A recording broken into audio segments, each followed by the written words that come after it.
This is an egg. I've heard it said that this is one of the strongest shapes in nature, and while I'm sure that may be true in lab settings at the perfect angle, anyone who's ever handled one knows that these are damn fragile. So of course, any game that revolves around gently maneuvering an egg through a maze with foes trying to smash it is bound to end in heartbreak. Spoiler alert, many an egg is lost in today's episode. Sorry, bud.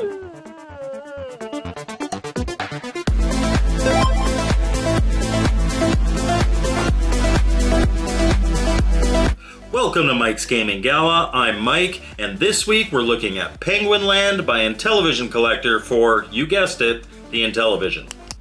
Penguin Land comes in a nice gatefold box with professionally printed manual, overlays, and a really nice smoky injection molded cartridge. It's a nice package, and I love that Luke doesn't mess around with harvesting original shells for his games like a lot of other publishers do. Okay, enough about that stuff, let's get into the game itself. After the splash screen, we get a menu with a nice animation of an egg-toting penguin being chased by various animals and the choice to start a game or adjust the options. In the options menu, you have the usual difficulty level and music on-off. But the really nice thing here is you have a level select.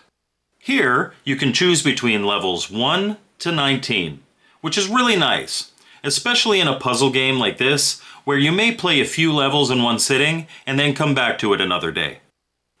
And let me tell you, you're gonna need it. I can't imagine anyone beating this in only one sitting.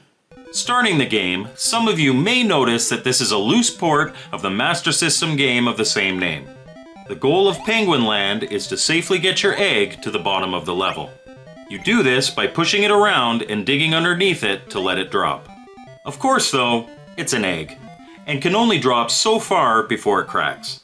How far it can fall without being damaged is represented by a colored bar underneath it, which is a welcome guide as sometimes it can be a little unclear. Digging and maneuvering though is a bit tricky sometimes. First, jumping on the egg will push it to the side opposite of where you'd land.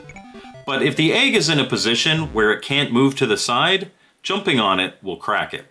No problem, you may be thinking, but this combines with the fact that you can't dig the block that you're standing on, which means that if you accidentally dig the egg into a hole and don't have multiple blocks to the side of it to be able to get down there yourself, you're screwed.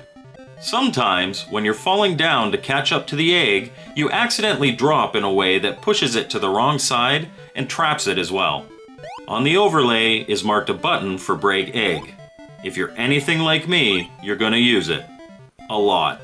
And because things aren't hard enough, there are enemies as well. While this game doesn't have a timer, it does have moles that keep you on your toes if you're taking too long. They pop up behind you and slowly walk towards your egg to crack it. Thankfully, they're slow, and all you need to do to scare them off is to touch them. Polar bears are pretty benign. If they hit you, you'll just be stunned, and they have set areas that they walk. If they touch your egg though, they'll crack it. You can kill them by dropping a rock on them. Speaking of rocks, they're necessary for success. You can push them around to create landing spots for your egg. Be careful not to push two together though, then they become unmovable. Other things you'll come across is solid floors that you can't dig, trapdoors that you can flip to let the egg pass through, and hearts that you can pick up for bonus points. Work your way to the bottom of each level until you find a room with your penguin partner in it. Drop the egg into here and you've beaten the level, ready to move on to the next. After each level you gain an extra egg, which acts as lives in this game. Beat all 19 levels and you'll loop back to level 1 to continue to raise your score. And that's Penguin Land for the Intellivision. So what did I think? It's a solid puzzle game, albeit a frustrating one sometimes. If you're the type that likes this kind of challenge that keeps you playing for a long time, you'll get a lot of value out of this title. Sometimes it feels unfair, but that's how these type of games play. Many obstacles you come across require you to have knowledge of what's ahead, and the only way you can figure that out is by failing. Repeatedly.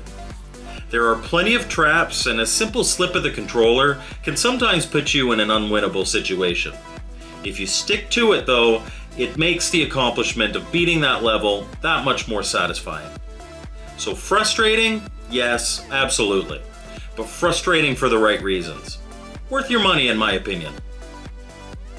Thank you so much for watching my video. I hope you liked it.